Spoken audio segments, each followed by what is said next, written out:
Hoje é o primeiro vídeo que eu vou fazer minha maquiagem pra vocês verem muito bonito. Então vamos lá, né?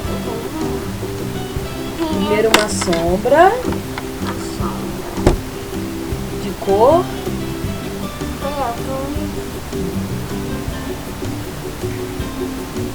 Olha pra câmera, né?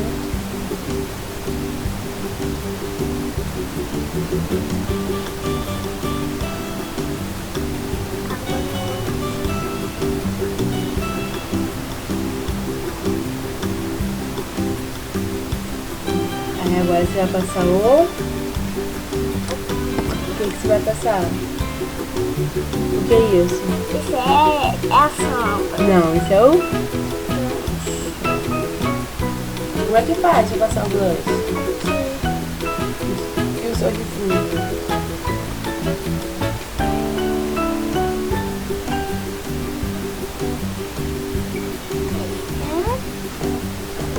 Aqui já acabou? Com batom.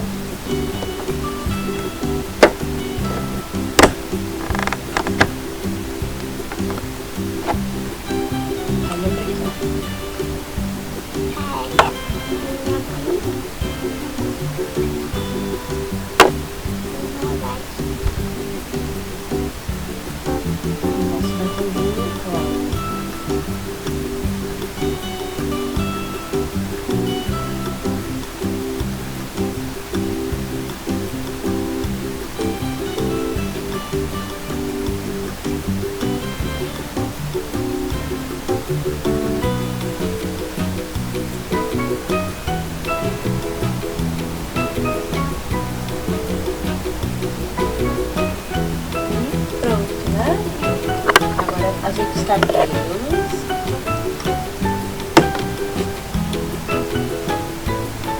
Assim, mãe? Do jeito que você quiser. Assim. E agora manda um beijo pra ela.